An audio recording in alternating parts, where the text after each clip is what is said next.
नमस्कार, NSP news success Palghar.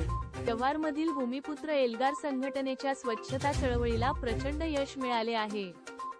प्रशासनाने काढून टाकलेल्या 60 महिला कर्मचाऱ्यांना पुन्हा कामावर घेण्याचे आदेश दिले आहेत.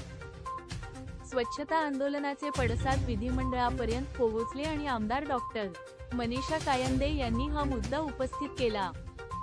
जव्हार 309 जव्हार येथील एकात्मिक आदिवासी विकास प्रकल्प कार्यालयासमोर भूमिपुत्र एल्गार संघटनेने पुकारलेल्या लक्षवेधी स्वच्छता आंदोलनाला मोठे यश मिळाले आहे.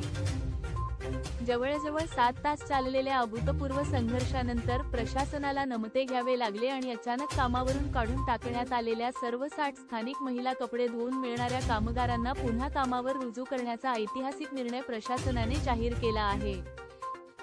तसेच गेल्या 7 ते 8 महिन्यांपासून त्यांचे थकीत वेतन तात्काळ देण्याची प्रक्रिया सुरू करण्यात आली आहे. जरी भूमिपुत्र एल्गार संघटनेचे हे पहिलेच आंदोलन असले तरी त्याला मिळालेले अनपेक्षित यश उल्लेखनीय होते.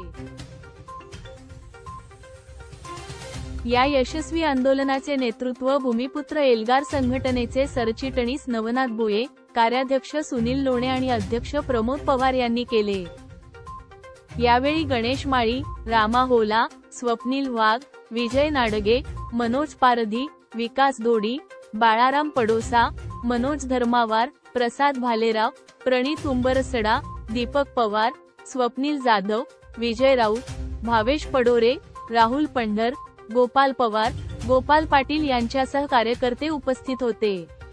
सरिता जाधव, प्रमिला टारफे, चित्रा वाघ, करुणा मुकळे यांच्यासह महिला व शेकडो कामगार मोठ्या संख्येने उपस्थित होते. रिपोर्टर सकरू वाजे, मोखाडा, NSP न्यूज सक्सेस पालघरचे मुख्य प्रतिनिधी. साहेबांनी आमच्या आंदोलनाचं फलित आम्हाला सांगितलं. सर्वांना नमस्कार. मी सर्वप्रथम दिलगिरी व्यक्त करतो की आपल्याला इथं एवढं उन्हामध्ये येऊन बसावं लागलं. हे सगळं आपल्याला असं मांडावं लागलं. पण प्रशासन आहे, काही गोष्टीला थोडासा वेळ लागतो. सगळे निर्णय घ्यायला सारे एक यंत्रणा असते, त्याच्यामध्ये आम्हाला थोडासा वेळ गेला. पण त्याचं फलित चांगलं निघालं आणि आम्हाला माननीय आयुक्तालय कार्यालयाकडनं मार्गदर्शन घेतल्यानंतर असं सांगितलं गेलं की आपल्या धुलाई ताईंना त्यांना कंटिन्यू करू द्या, शाळेवर परत जाऊ द्या. भूमिपुत्र एल्गार संघटना जिंदाबाद. आणि दुसरा उद्या सकाळपासून आपण कंटिन्यू गेला तर चालेल. आणि थकीत प्रश्न होता, थकीत वेतनाचा बऱ्यापैकी मार्च एप्रिलपर्यंत सर्व निघाले म्हणून माहिती काढली मी. आता जे जूनपासूनचं आपलं होतं ते आपलं प्रलंबित होतं, त्याचं पण मी कारण सांगितलं यांना की कशामुळे आम्हाला ते थांबवावं लागलं होतं. तर त्याच्यावर तोडगा निघाला आहे आणि आपल्या त्याच्यासाठी तरतूद पण आली आहे. आता आपण तुम्हाला या 2 दिवसामध्ये आम्ही ते आपल्याला अदा केलं जाईल वेतन. धन्यवाद माननीय DK साहेबांचं आणि यांच्या सगळ्या स्टाफचं. विशेषतः आज मॅडम आपल्याकडे नाहीयेत, पण मॅडम नसतानाही माननीय डॉक्टर अपूर्वा बासूर मॅडम इथे नसतानाही त्यांनी DK साहेबांशी वारंवार फोनवर संवाद साधून त्यांनी या बाबतीत सकारात्मक चर्चा केली. साहेब बरोबर बोलतो मी. तर मॅडमचंही आपण जोरदार टाळ्या वाजून अभिनंदन करू. मॅडमना आमचा निरोप द्या साहेब. या सगळ्या प्रोसेसमध्ये सुरुवातीपासून आपल्या बरोबर कोण आहे लढायला मला सांगा. कोण आहे? ते सगळे, ते पोलीस दादा सगळे, यांचे साहेब असतील, साहेब आपल्या बरोबर आहेत, मुतलक साहेब येऊन गेले.